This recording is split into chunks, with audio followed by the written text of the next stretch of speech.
আসসালামু আলাইকুম রহমতুল্লাহ। সরকারি প্রাথমিক বিদ্যালয়ের কমিটি গঠন নিয়ে নতুন নীতিমালা জারি। তো চলুন আমরা বিস্তারিত জেনে নিই। সরকারি প্রাথমিক বিদ্যালয়গুলোর ব্যবস্থাপনা কমিটি গঠন নিয়ে নতুন নীতিমালা জারি করেছে সরকার। গত সোমবার প্রাথমিক ও গণশিক্ষা মন্ত্রণালয়ের বিদ্যালয় ২ শাখা থেকে এ বিষয়ে এক প্রজ্ঞাপন জারি করা হয়। এতে বলা হয়, সরকারি প্রাথমিক বিদ্যালয়গুলোর ব্যবস্থাপনা কমিটি গঠন এবং কমিটির দায়িত্ব কর্তব্য বিষয়ে প্রাথমিক ও গণশিক্ষা মন্ত্রণালয় কর্তৃক ইতিপূর্বে জারিকৃত সব প্রজ্ঞাপন আদেশ বাতিল করা হলো। নতুন নীতিমালায় কমিটি গঠনের বিষয়ে বলা হয়েছে, কমিটির সদস্য সচিব থাকবেন সংশ্লিষ্ট বিদ্যালয়ের প্রধান শিক্ষক ভারপ্রাপ্ত চলতি দায়িত্ব। কমিটির সদস্য সংশ্লিষ্ট বিদ্যালয়ের অধ্যয়নরত ছাত্রছাত্রীদের অভিভাবকদের মধ্য হতে মনোনীত একজন বিদ্যুৎসাহী মহিলা অভিভাবক,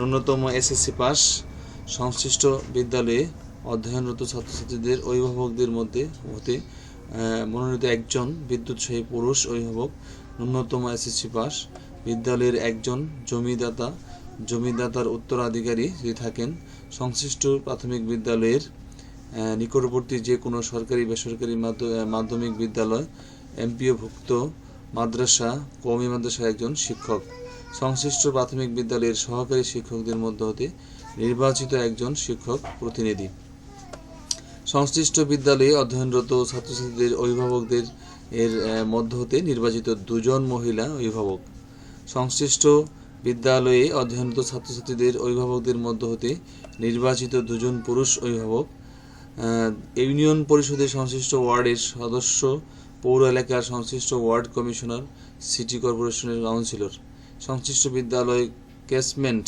এলাকার একজন অবসরপ্রাপ্ত সরকারি মাধ্যমিক এমপিওভুক্ত মাধ্যমিক বিদ্যালয়, মাদ্রাসা, কওমি মাদ্রাসার শিক্ষক, সরকারি কর্মকর্তা কর্মচারী।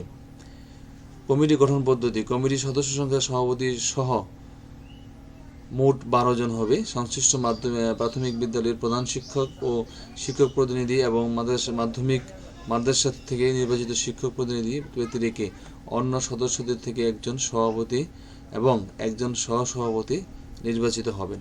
তবে শর্ত, সভাপতিকে ন্যূনতম স্নাতক বা সমমানের ডিগ্রিধারী হতে হবে। তবে নির্ধারিত শিক্ষাগত যোগ্যতা সম্পন্ন প্রার্থী পাওয়া না গেলে যথাযথ কর্তৃপক্ষের সুপারিশক্রমে প্রাথমিক ও গণশিক্ষা মন্ত্রণালয় মনোনয়ন প্রদান করবেন। পদাধিকার বলে প্রধান, ভারপ্রাপ্ত প্রধান শিক্ষক কমিটির সদস্য সচিবের দায়িত্ব পালন করবেন। তো ভালো থাকুন সবাই। আল্লাহ হাফিজ। আসসালামু আলাইকুম রহমতুল্লাহি ওয়া বারাকাতুহু।